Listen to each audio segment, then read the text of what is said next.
बिस्मिल्लाहिर्रहमानिर्रहीम। अस्सलाम वालेकुम दोस्तों, मैं हूं इदरीस खान और आप मेरा यूट्यूब चैनल देख रहे हैं। आज मैं आपके साथ बातचीत करने वाला हूं एक बड़ी खबर के हवाले से। सिद्दीक जान साहब ने आज एक निजी चैनल के साथ गुफ्तगू करते हुए एक बड़ी खबर ब्रेक की है और उसके साथ साथ कुछ खबरें आ रही हैं कुछ जराए से, कुछ सहाफ़ियों ने उसको ब्रेक भी किया है। उसके ऊपर भी बातचीत करेंगे कि क्या आया वाकई जनरल बाजवा साहब को अगले 2 से 3 माह के लिए एक्सटेंशन मिल रही है, उनको उनकी मुद्दत मुलाजमत में तोसी मिल रही है, या फिर वो वाकई घर जा रहे हैं।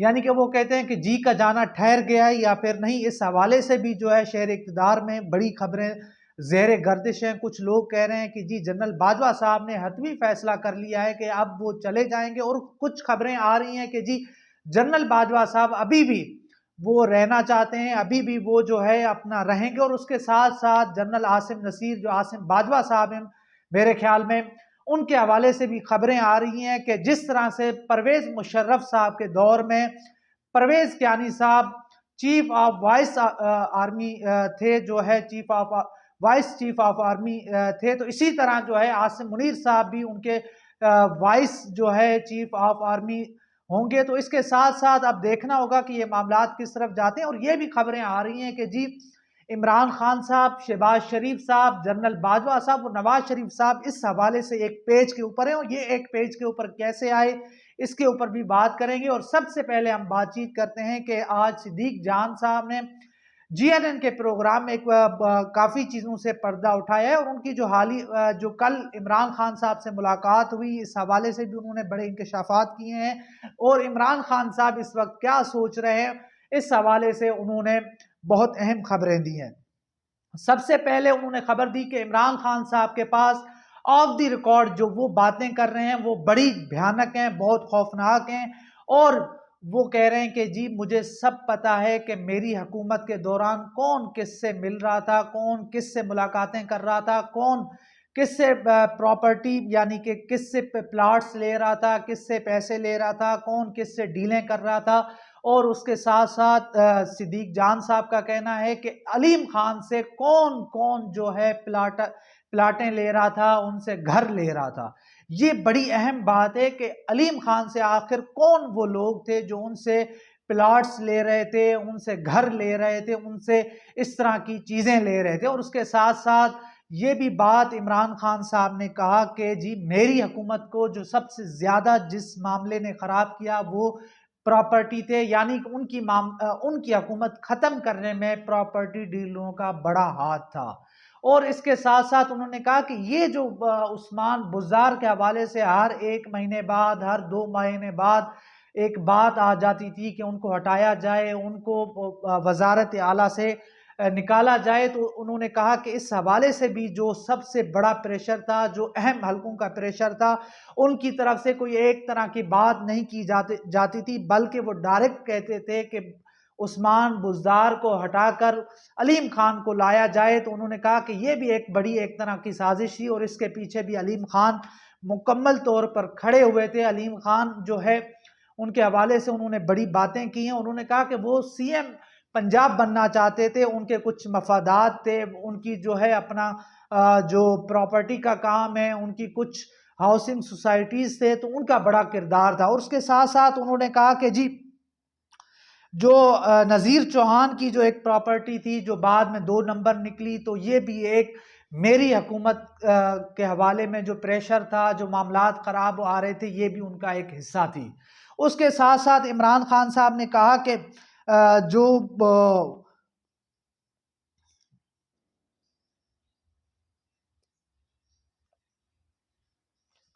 दूसरा, इमरान खान साहब ने कहा कि ये जो प्रॉपर्टी के मामलात हैं, इन्होंने सबसे ज़्यादा मेरी हुकूमत को नुकसान पहुंचाया। ये वो लोग आखिर कौन थे?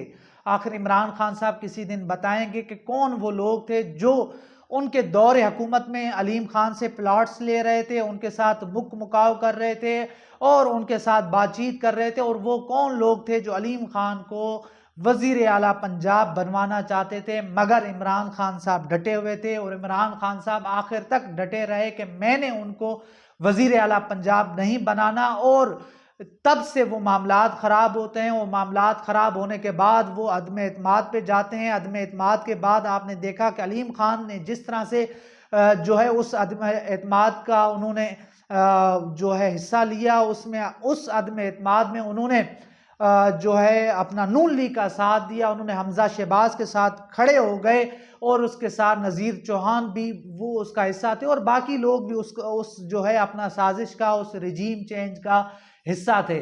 और उसके साथ साथ इमरान खान साहब कहते हैं कि मैं इस वक्त जो है विनिंग पोजीशन में हूं, मेरा कोई नुकसान नहीं हो रहा। अगर जनरल बाजवा साहब अगर तोसी लेते हैं तो भी मेरा फायदा है, अगर वो तोसी नहीं लेते कोई और आर्मी चीफ आ जाता है। और उन्होंने यहां तक कहा कि मुझे जिस एक नाम के ऊपर अपना एतराज है, जिसके ऊपर मैंने खदशात का इजहार किया, अगर वो बंदा भी आ जाता है तो तब भी मेरा फायदा है, मुझे कोई नुकसान नहीं होगा।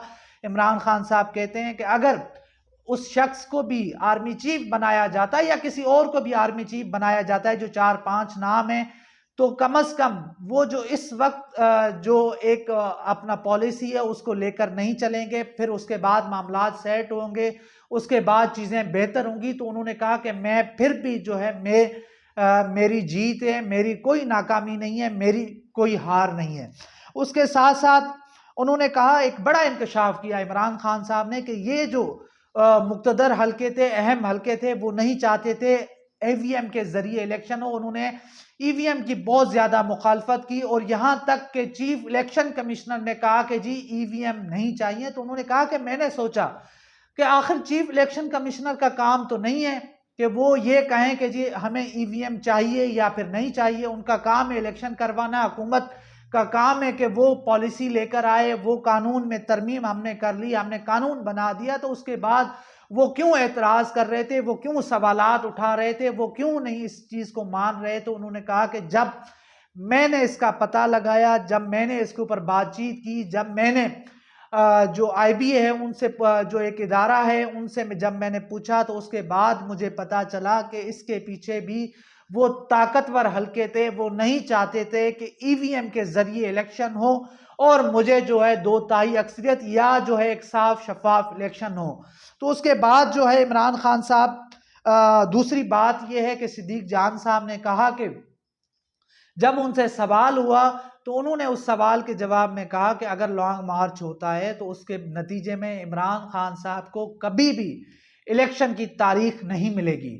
ये एक बड़ी उन्होंने बात की। उन्होंने कहा कि ये अगर उनको तारीख इसी तरह दे दी जाती है तो ये हुकूमत की भी नाकामी होगी, वो इदारे भी नहीं चाहेंगे कि इस लॉन्ग मार्च के नतीजे में इमरान खान साहब को तारीख मिल जाए। और तारीख के बाद उन्होंने कहा कि अगर उनको तारीख दे दी भी जाती है तो भी ये जो है अपना उनको 2/3 अक्सरियत फिर उनको मिल जाएगी, तो ये किसी के हक में भी नहीं है। मगर इमरान खान साहब लॉन्ग मार्च लेकर आएंगे, मगर उन लॉन्ग मार्च में वो क्या ऐलान करते हैं ये तो इमरान खान साहब को पता है।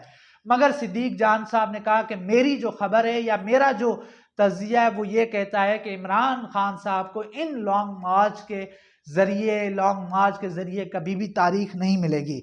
और उसके साथ साथ ये जो खबरें इस वक्त ज़ेर गर्दिश हैं, इस हवाले से हमारे जो है अपना ब्यूरो चीफ जीएनएन के जो शहजाद हुसैन भट्ट साहब हैं, उन्होंने अपने वीलॉग में जो जीएनएन पे करते हैं, उन्होंने बड़ी खबर दी कि जी अगले 2 से 3 माह के लिए आर्मी चीफ जनरल बाजवा होंगे और उनके नायब जो है वो जनरल आसिम नसीर साहब होंगे।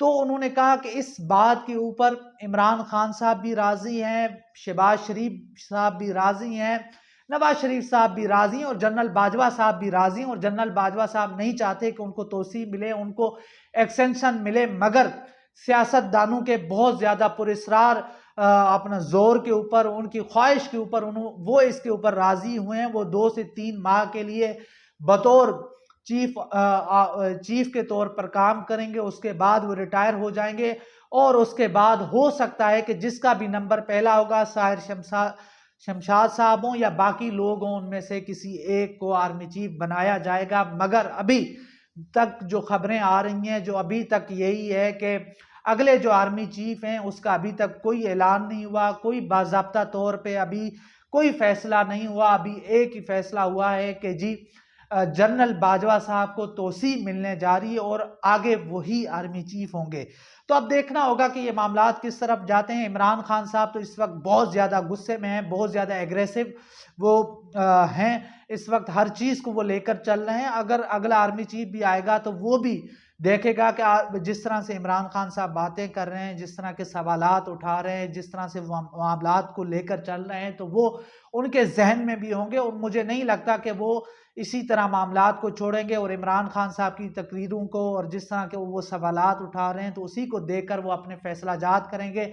और ये नहीं लगता कि वो जनरल बाजवा साहब की लेगेसी को, जनरल बाजवा साहब की पॉलिसी को आगे लेकर चलेंगे, मगर वो अपने इदारे का सोचेंगे जो इदारे के लिए फ़ायदेमंद होगा। क्योंकि इस वक्त जो लोग सवालात उठ रहे हैं, कौम में जो सवालात उठ रहे हैं, ये भी जो है अगला आर्मी चीफ इसको भी देखेगा।